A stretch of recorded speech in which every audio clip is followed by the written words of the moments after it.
Today is Saturday, the 23rd day of May 2020. It is the 6th week of Easter.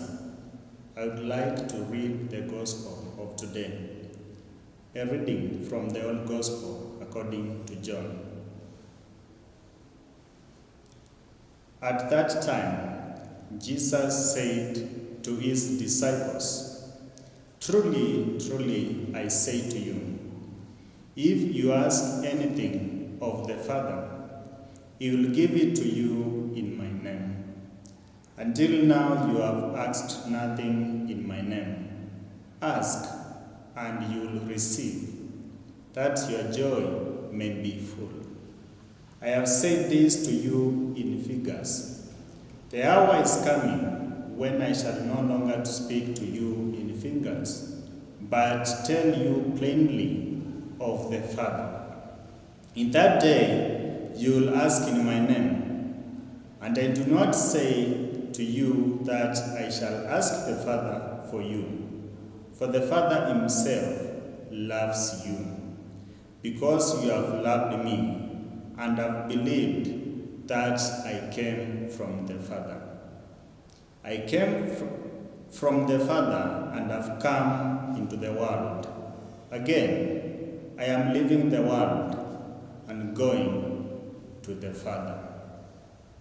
The Gospel of the Lord. Today's Gospel is foreshadowing what we shall hear tomorrow, the ascension of our Lord Jesus Christ. In the Gospel, after meditating on it, one thing seems to me very clear, one spiritual element, and that is prayer. I would like to give a short story about myself. I grew up in a family where I was not taught how to pray. Even though my parents used to go to the church, so as the firstborn son, they used to go with me. And as time went by, when the time came for the catechesis, I underwent it. And that is the time when I learned that prayer was important in the life of a Christian. And that is the time I tried to go back to my family and try to incarnate the spirit of prayer in my family. There is one theologian, Jonathan Edwards, who says that, I would like to quote him, "Prayer is as natural an expression of faith as breathing is to life." This means that prayer is essential for a Christian. If a Christian does not pray, then that means that this Christian is spiritually dead, because in the same case, when somebody is not breathing, then this person is physically dead. Consequently, I can now firmly say that through prayer, we can approach the throne of God in four main ways: through requests, through confessions, through praises, and through thanksgiving. So those are the main reasons as to why we should pray. I would like to start with the first reason, which is making requests through prayer. So through prayer, we make our petitions known to God. So prayer is an avenue for us to make God know what we wish to get from Him. And through this, we are able to deepen our faith in God, because we realize that we have someone we can run to whenever we have problems as Christians. And it is only in God where we can quench our spiritual thirst. When our faith is deepened, then we are able to set our minds on God. The second reason, or the second avenue through which we can make prayer, is through confessions. We can use prayer to make our confessions known to God. And in the Bible, we can see King David, through the Psalms, used to make his confessions after doing something that is an abomination to God, he used to compose the Psalms. And he used to say, "Forgive me, Lord, because I have sinned." So he used to acknowledge his shortcomings. So in the same way, we can acknowledge our shortcomings through prayer. It is not only confession is good for the soul, but it is also necessary for us as Christians in order to receive forgiveness of our sins. And we can say that forgiveness also deepens our fellowship, our relationship with our God. So when we are able to confess our finitude before God, when we confess that we are nothing before God, then he helps us to discern and to accept his will. We should also know that our wish is not simply the will of God. You might be doing the wrong job. You might be involved in the wrong marriage. You might be involved in the wrong vocation. But through prayer, God will enable you to discern your vocation afresh and accept only that which is God's will. So you might be there saying, "No, I think I should be doing this kind of a job." But maybe it's not the will of God. You might be saying that, "I think I should be a priest." And maybe being a priest is not the will of God. It's only through prayer where the will of God can become known to us as Christians.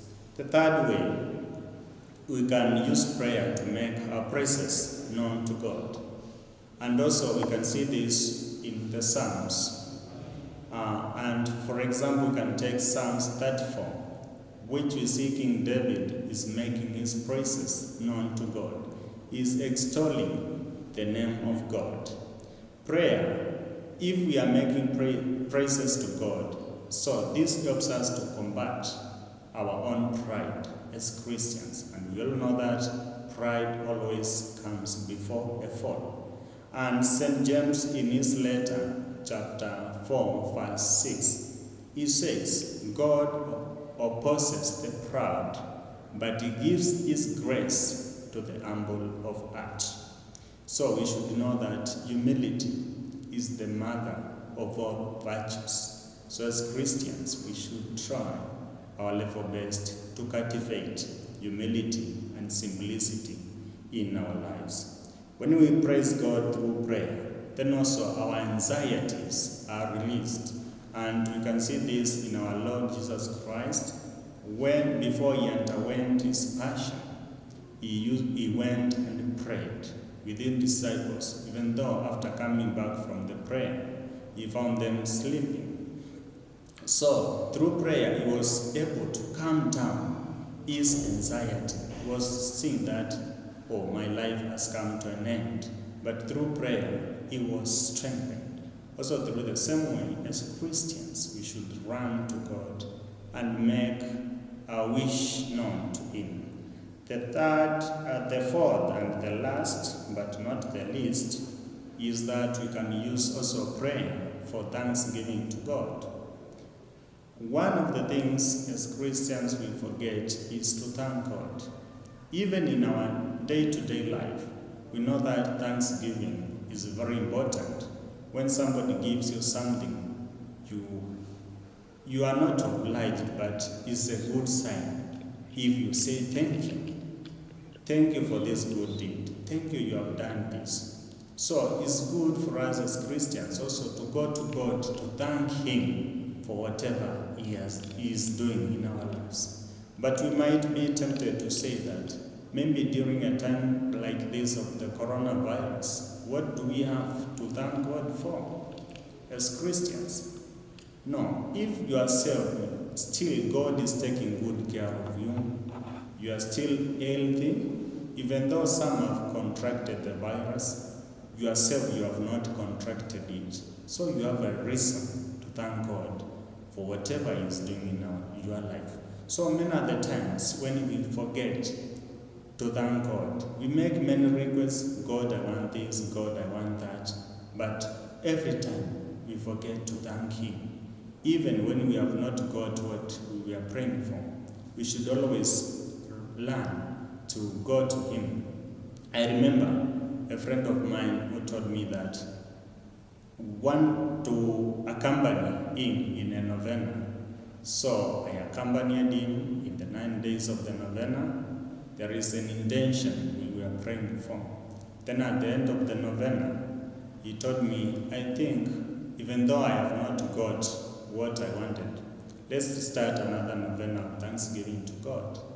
And in the midst of the novena of thanksgiving, my friend got what he wanted. So it's very important to remember not just to make requests to God, but also to come to Him in thanksgiving through prayer. And as a Christian, ask yourself this question: does prayer flow naturally from your heart? Do you get time to pray? Do you get a quiet place to present yourself before God through prayer?